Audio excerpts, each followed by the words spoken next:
I'm just out on a walk, visiting my mum for a couple of weeks, and there's this big oak tree I like to climb when I'm at my mum's, and I'm writing an article at the moment around psychedelics and the level at which they might be useful and at the level at which they might become a trap. And there's some other drugs as well that I wanted to speak about that I don't think are going to make it into the article, so I thought I'd get that off my chest now. And so I guess I want to talk about drugs like MDMA,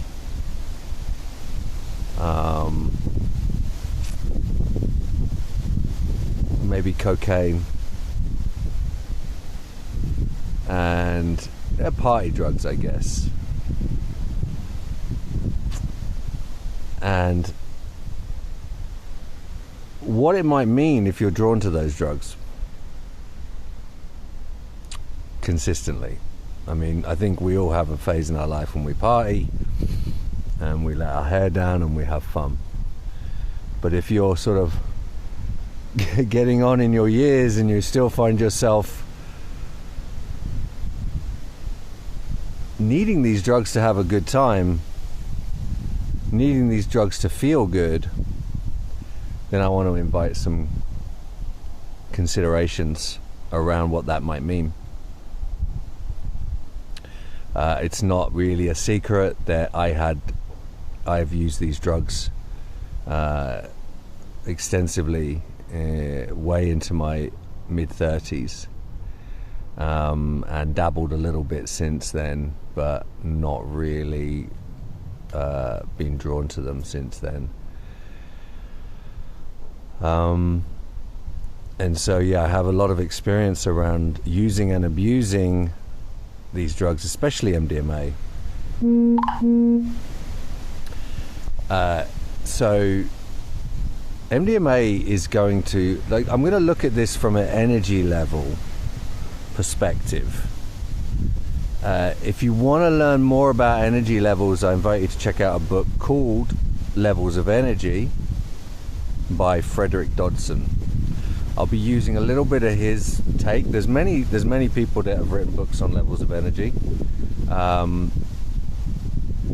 but I like Frederick's because he uses a scale of 1 to 1,000, so it means you can get a little bit more granular in our interpretations.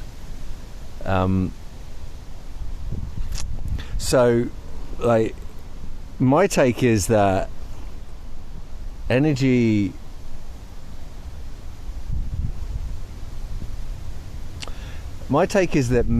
any plant or compound can be a medicine and it can be a poison. And in the context of levels of energy, if your chronic energy level or your habitual sort of window of energy is low, then these drugs can take you up into a higher energy state. But especially drugs like MDMA, they will have a consequential crash which will drag you way below your habitual state. So I think in Dodson, I don't remember the exact number, but I think he said that ecstasy or MDMA will take you up to 500, which is pretty high. It's a pretty high state, especially because most of humanity is oscillating sub 200. So it really will take you up into a nice state for a little while, but the consequential crash will bring you way below 100. And I, in my experience, if you take it habitually over a long period of time, you don't really get the high anymore. Probably because the receptors in the brain have just been fried from overuse, and yo-yoing your energy up and down, it does dysregulate the system. So the highs they're not really worth the lows in the long run. So if you find yourself wanting to take this and needing to take this kind of thing excessively, or to have fun, then it's an indicator that you are operating at a lower energy level, and there are ways to increase your energy without drugs. And I would say, in my experience, that actually those drugs will atrophy your ability to do that without them. So period of time away from them and just allowing the body to come into homeostasis would be necessary, whilst also training in some techniques and practices to help elevate your energy, movement, pandiculation, breathing, intention, like working on creating an internal feeling state through intention. These are all ways that we can increase our energy. Listening to certain types of music.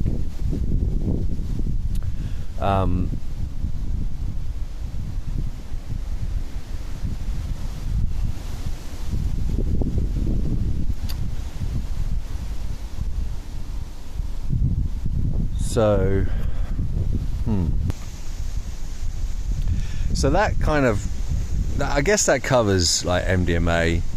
I would definitely include most of what I've shared there with cocaine as well, and probably amphetamines. Yes, very much so. Even coffee, you know. I won't get into coffee because like I will be stepping on a lot of toes, but yeah, I would even say all the same things I've just said about coffee. Now, another drug that is, and this one really is more of a medicine. Like MDMA, I know it has therapeutic use, and I think it with that intention, and it has its use case and its function in that context. With that kind of support, I think that I've never done it in that way, but I've had enough MDMA experiences to see that is an avenue of healing capacity with MDMA, especially in interpersonal relationships. But I want to talk a little bit about marijuana. Marijuana, I think in Dodson's model it came out as something like a 280, more or less. So using his framework, and this stands up in my experience, using his scale, if you are oscillating below 280, then marijuana is going to be a medicine for you. It's going to be healing. And I know when I was oscillating below 280, man, it was a wonderful medicine for me.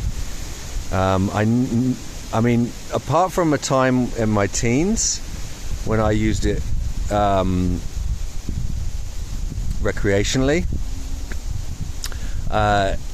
when I picked it up again during that period when I was below 280, I only used it as a means to get in touch with my body. That's how I would say it now. I didn't really know how to frame it at the time. I used it for my movement practice. I used it for my introspective practice. But essentially, really, when I look at it in the meta, was that I was using it to get in touch with my body, well, my body-mind. So I was really dissolving the distinction between the body and the mind. So that's what a lot of what it taught me, and although I didn't have the language to explain that at the time, until later, it taught me something. It taught me about pandiculation, which is another whole subject, and I probably will do a video on that at some stage. but it really taught me how to be in my body, and it taught me how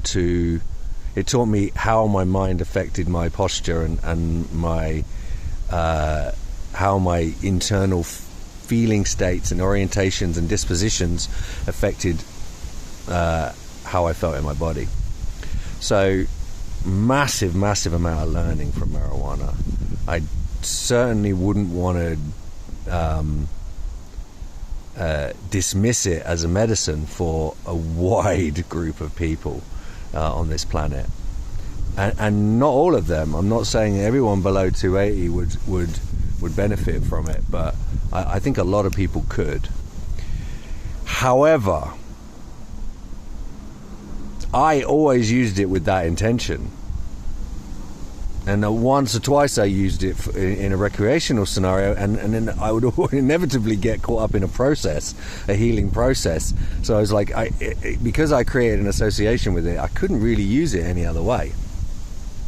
But I did begin to notice that my energy began to stagnate, and so I intuited I never wanted to be reliant on it. I always entered the relationship consciously with the intention that I wanted to learn what it was about this medicine that was healing, and to be able to recreate that for myself.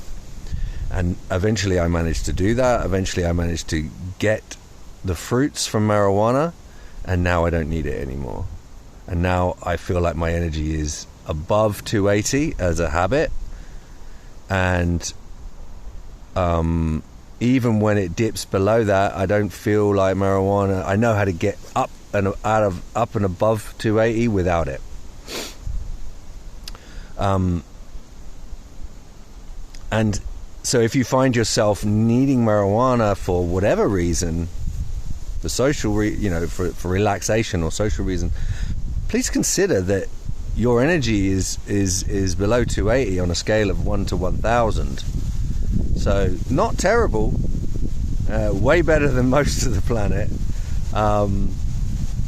but still, you aren't going to progress as long as you're hanging out there. That's where you will stay. If you're hanging out and smoking weed and that's your thing, wonderful, that's fine. If you want to become more lucid in your life, and you want to live more authentically and more in alignment with higher principles and raise your energy, at some stage you're going to have to drop it. That's just my experience. Not to say that you can't indulge in these things, and not to say I would never touch it again. It's just that I don't need it. It doesn't raise me anymore, and I know that. So I might indulge in it maybe at some stage, just for the enjoyment and just to see what else is there. But I don't. It's not a medicine to me anymore. So I just wanted to throw those couple of ideas around. I just wanted to get them out of my system and out into the world for people's consideration, because I'm committed to living lucidly in my life. I'm committed to living authentically and in alignment with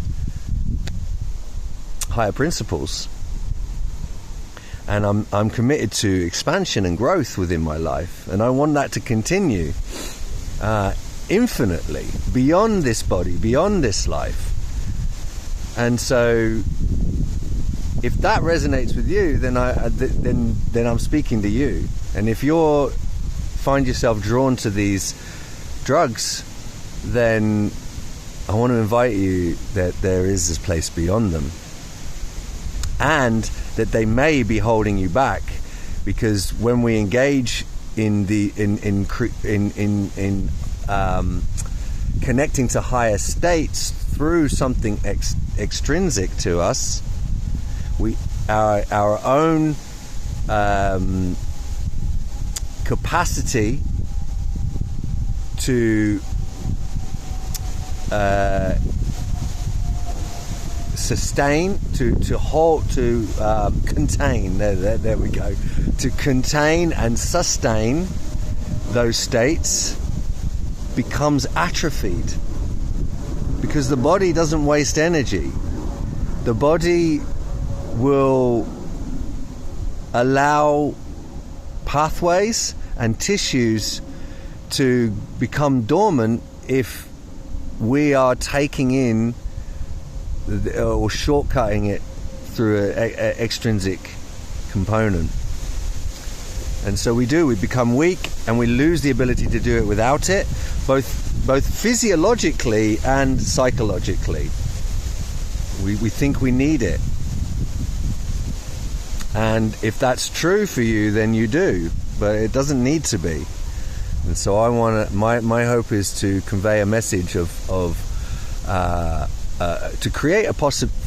help you create a possibility for yourself of life beyond these things, and in your own innate capacity to reach those states without them.